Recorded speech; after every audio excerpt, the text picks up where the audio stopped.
How are you feeling, Dr. Fauci? I know you had that polyp removed from your Yeah, throat. good. I actually feel very well, Katie. It was a very successful surgery, and the difference it's made in my voice has been extraordinary. I mean, I sounded like Vito Corleone for a couple of months.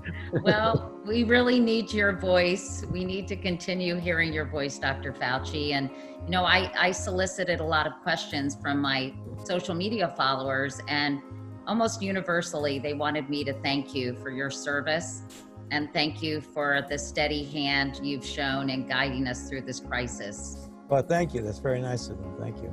So we have a lot of questions, though. So let me just get right to it if I could. Of course, we're approaching Labor Day, and I know you've urged people to continue to exercise caution and not to have sort of pandemic fatigue. We saw a surge after Memorial Day and the 4th of July holiday weekends, but you've also said, Dr. Fauci, the way we handle Labor Day will determine what the virus does over the fall months. What exactly did you mean by that? Yeah, I mean, when you go into the fall, as the weather starts to chill and more people will be spending indoors, then that is a perfect setup for a resurgence of cases. Right now, we are at a baseline that in my mind is unacceptably high. We're at about 40,000 cases per day. When you peaked up and you come down to a very low baseline, when you get individual cases, you can much better control them than when you have 20, 30, 40, 50,000 cases. If you look at the map of the country, for the most part, we've got hit badly and then we turned it around. We got hit badly, and then the most recent one, as you well know, we're in the southern states of Florida, Texas, California, and Arizona. We've now turned that around. What we do not need is another surge. So if we can get through the Labor Day weekend and not be up, but actually continue to go down, Right. that would be momentum as we get into the fall of going in the right direction. So you were worried that if people get complacent, that the numbers will go up. Is that what happened in Europe, Dr. Fauci? Because they're reporting the highest numbers or the highest number of cases they've seen since March. That's true. And what happened is that they actually, interestingly, did a really good job of locking down much more thoroughly, actually, than we did, which may be the reason why when they went down to a baseline, they were way lower than we were. They Right. just felt they were shut down so long that instead of prudently and carefully trying to open up their economy, they did what many of us in the United States did when you looked at the pictures of people crowding around bars. They went to the other extreme. So getting back to what you just asked me a little while ago about the Labor Day weekend, we don't want people to lock themselves in a closet for Labor Day weekend at all. You want to get outside, you can have fun, as long as you do some fundamental public health principles. Wearing a mask, physical distance, avoid crowd, and for goodness sakes, anything that you could possibly do outside as opposed to inside, keep it outside. If you do that, we know from experience that you won't see surges. You will be able to contain any outbreak. The CDC has asked states to prepare for a coronavirus vaccine to be ready to distribute by November. And I'm wondering, Dr. Fauci, are you concerned about fast tracking a vaccine before clinical trials are completed? Well, I wouldn't say I'm concerned. I'm fairly certain that that's not going to happen, because we know, I mean, and I've made this statement, Katie, multiple times over the months, that it is likely that we will know if we have a safe and effective vaccine by the end of this calendar year, so that we could have vaccine doses as we go into 2021. It is conceivable that we may do it earlier, but there's no guarantee. In fact, if I were to predict, I would say that that is unlikely. It's not impossible, but unlikely. So the CDC saying they're preparing for that eventuality, I don't think that should be interpreted that anything is going to be rushed. I think it should be interpreted that just in case we're lucky enough to get an early answer, we want to be ready for it. That's really what they meant. Even if it indicates, though, Dr. Fauci, it might be effective, I mean, there's a reason there's a phase 1, 2, and 3 clinical trial, right? Or process. And And shouldn't all those phases be completed? I mean, Right. do you think it's okay to put a drug on the marketplace if phase 3 clinical Yeah. trials have not taken place? Well, there was a little bit of a nuance and a subtlety there that I think people need to understand. First of all, I completely agree with you, and I'll confirm what I've said before. I will not be satisfied until our vaccine that we allow to be distributed among the American public has to be both safe and effective, both safe and effective. But a potential scenario would be is that as you're testing the vaccine, we have a data and safety monitoring board, which is an independent board of people who Right. intermittently look at the data to see if it is too bad or too good. Namely, you might want to interrupt the trial before you finish the actual observation over the predetermined time. So what could happen is that you look at the data and the independent group may say, we have enough data to know that this is actually an effective vaccine and it looks pretty safe. So let's get it to the American people by a mechanism called by an emergency use authorization. That doesn't mean you stop the trial. It means that you could make the vaccine available to certain people who could benefit from it the most, like first-line responders or healthcare workers, at the same time as you're gathering additional safety information. So you don't have to call the trial off.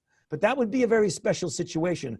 I'd want to make sure that when that decision is made, it's made really on the basis of efficacy. A lot of people say they would not take the vaccine, that they just don't feel comfortable. And I'm curious, would you take it? And what about the people who say they're not interested in taking it? And are you worried this is going to fuel the anti-vax movement, Dr. Yeah. Fauci? It would have to be proven in scientifically sound study to be both safe and effective. If that occurs, and I'm cautiously optimistic that it will, I would readily take the vaccine, and I would recommend that my family takes the vaccine. The second question that you have is, am I concerned about people not wanting to take the vaccine? I am, because, there is an underlying current in this country that goes back to measles and other vaccines that people are skeptical about taking a vaccine.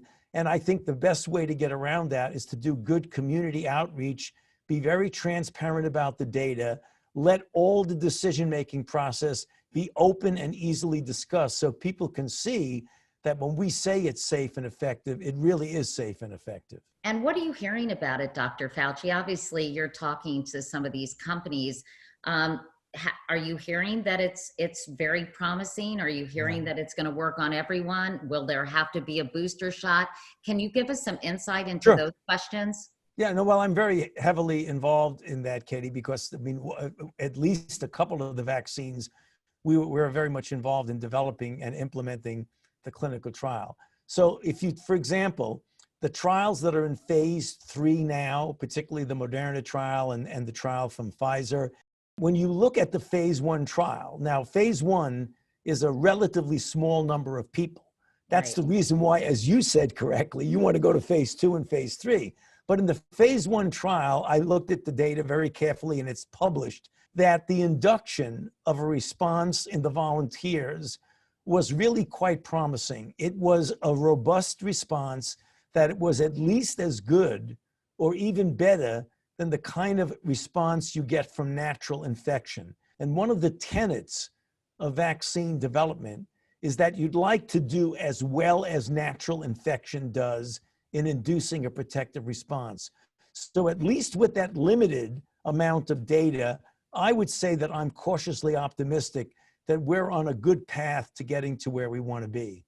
It seems that people of color are not being shown, are not being represented in the current U.S. vaccine trials, Black and Latino people, despite the fact that those communities, as you well know, Dr. Fauci, have been hardest hit by this virus. Is there any way to remedy that, or is it too late in the process? It's not too late. The trials are more than half enrolled. We know that. They're close to 20,000 out of the 30,000 individuals in the trials. For goodness sakes, and the Lord knows that we're trying, we really do want to get African Americans and Latinx and other minorities in the trial. We're doing better with Latinx than we are with African Americans. I still want to get the percentage in the trial of African Americans higher than it is right now. You know, there's understandable skepticism on the part of that demographic group when it comes to vaccines. They have not historically been treated well by government research endeavors. We know that. That's a sad part of our history. We have to get over that. And that's the reason why we're employing every manner of community outreach to get the African American population to appreciate that they need to get vaccinated for precisely the reasons you just mentioned.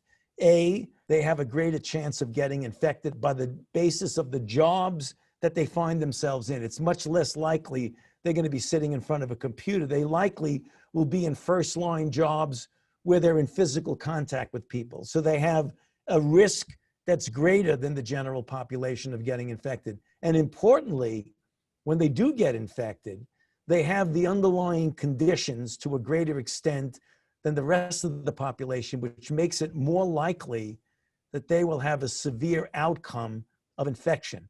And that's hypertension, obesity, diabetes, chronic renal disease, chronic lung disease.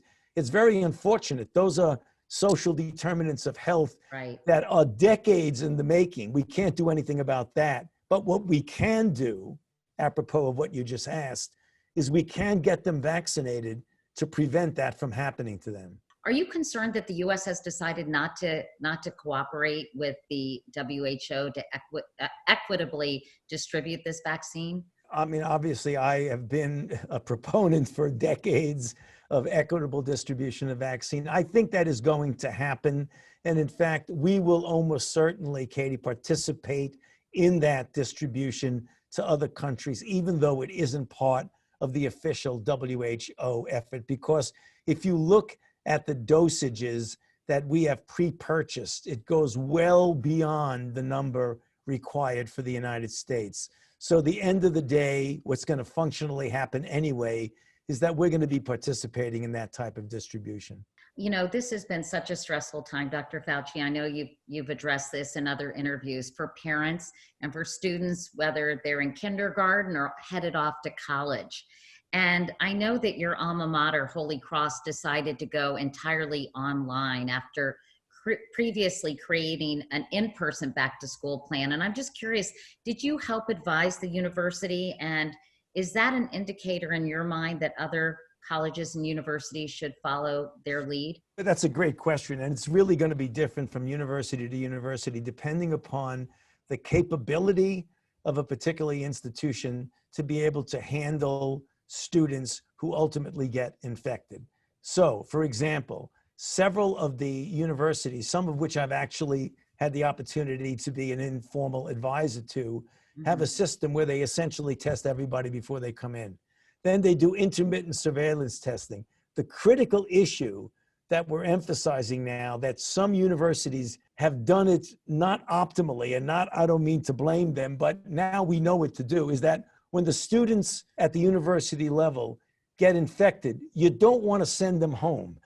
Because when you send them home, they essentially go into a house, infect their family, go and infect their community, because university students, as we all know, come from all different parts of the country. So if you bring them in, they get infected, then you send them home, you're essentially spreading it. So what many of the universities are doing now are providing for places, either a dorm, an entire dorm, or a couple of floors for a dorm, so that when a student gets infected, you could safely and comfortably sequester them from the rest of the student body without necessarily sending them home.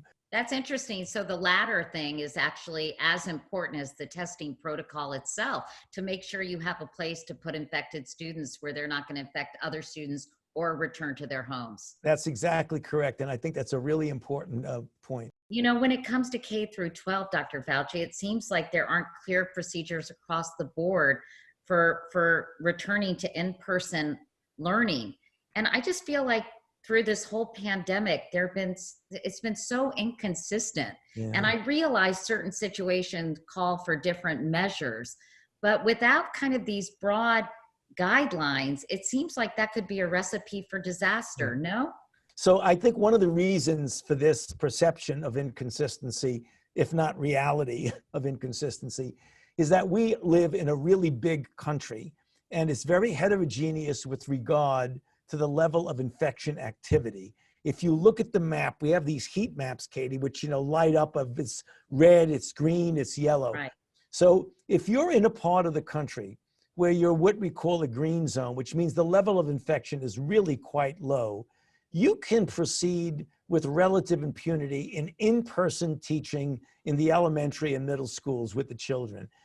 You have to have a plan of what you're going to do when children get infected, because no matter where you are, they are going to get infected. So you don't want to open up and then have to close right down. You want to have a plan. When you get into the yellow zone, it becomes a little bit more problematic, which means that you may have to do some mitigation. You might have to alternate morning, afternoon, every other day, part online, part in person. When you get to a red zone, the level of infection may be so high in the community that it would really be imprudent to just say, okay, everybody go back to school.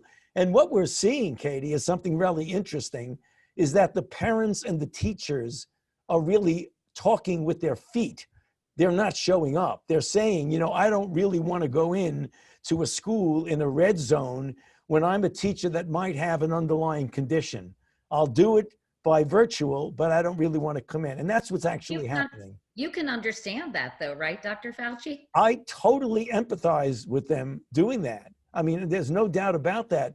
You really got to respect teachers who are either in a certain age group or who have an underlying condition that would put them at risk if you want them to go to teach in person in a place where you have a very high level of infection in that particular community. So when it comes to testing, I'm just curious, Dr. Fauci, a lot of my followers, and I wondered this as well, if a lot of people are asymptomatic, about 40%, does it make sense to take people's temperatures? Because they could be without a temperature, right? Without a fever if they're asymptomatic. Yeah, well, this may have some people disagree with me, but I do not put much stock in temperature taking. I would much rather, when someone walks into a place, ask them a few key questions.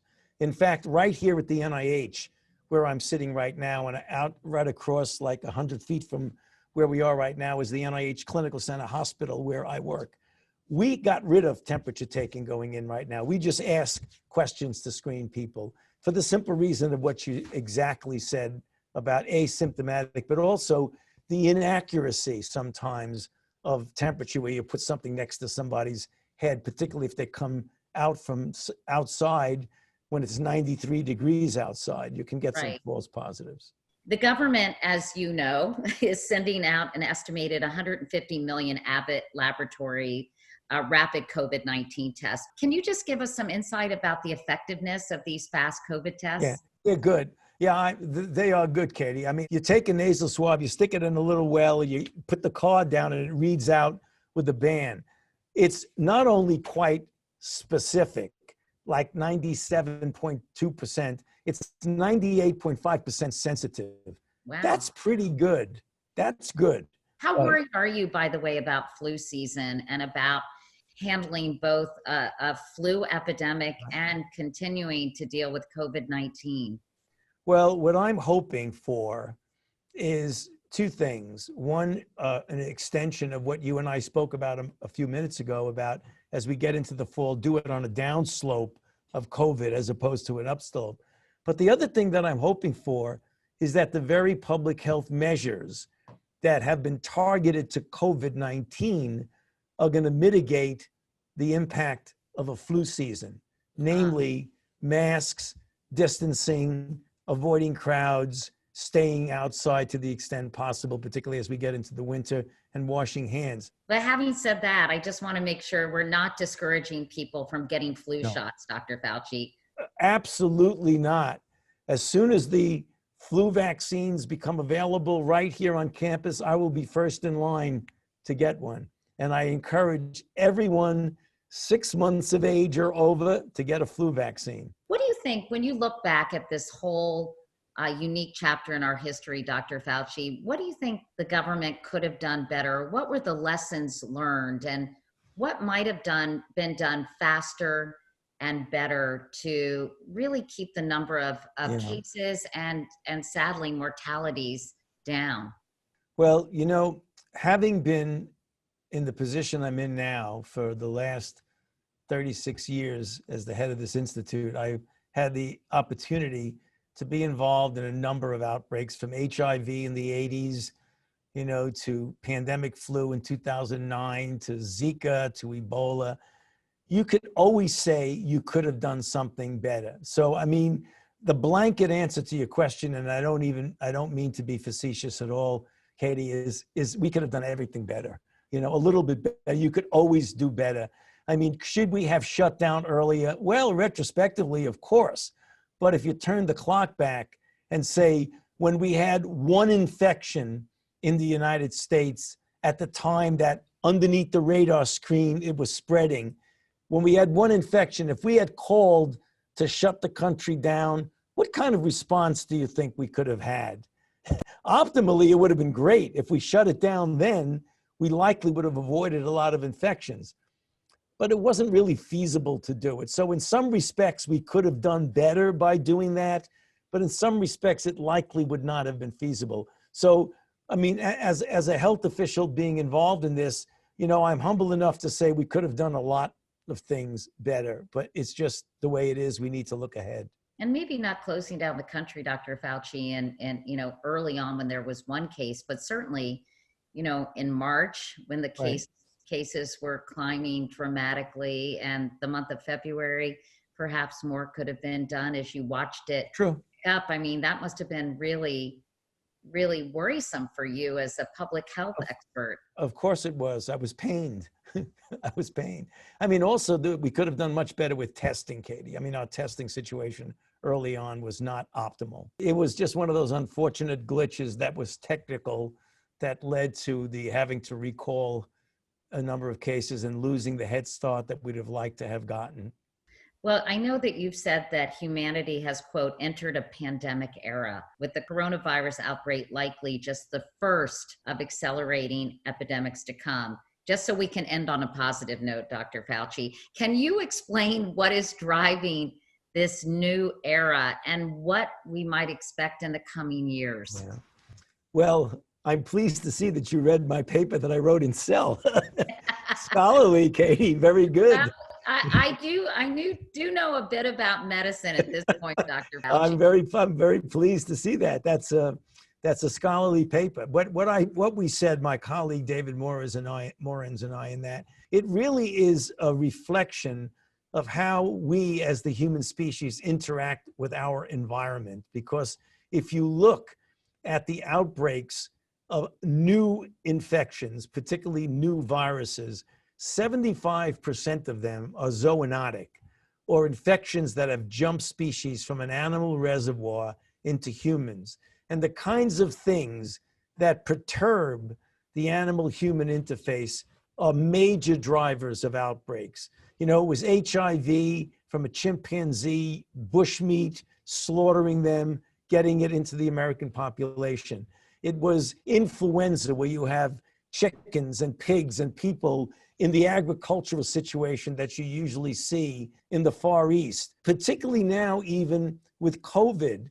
Not only COVID now that we're seeing, but the original SARS in 2002, where the wet markets, where people bring in animals from the wild, put them in a market, and people come and shop, usually for festive meals during festivals, things like civet cats and bats and other animals that have these viruses. You're almost asking for trouble when you do that. So what we said in the paper, we really need to rethink how we interact with the environment and how we interact with the animal species if we really want to avoid outbreaks in the future. It seems that when it comes to mitigating these pandemics, the internet is not the friend of the public health official. No. There's been so much misinformation coupled with polarization. It makes it very, very difficult, Dr. Fauci, to get information to the public not only that, but get them to believe that information. Yeah, it is true. It's become particularly difficult and problematic when you're trying to get a public health message across, and you live right now in a time in our great country in which it's very, very divisive. And when you politicize and make divisive things that should be pure public health, it really makes it that much more difficult. What we're trying to do right now, which is the reason why I enthusiastically said yes to your request to talk to you, because I think things like our discussion that we just have now go a long way to really clarifying the real true public health message.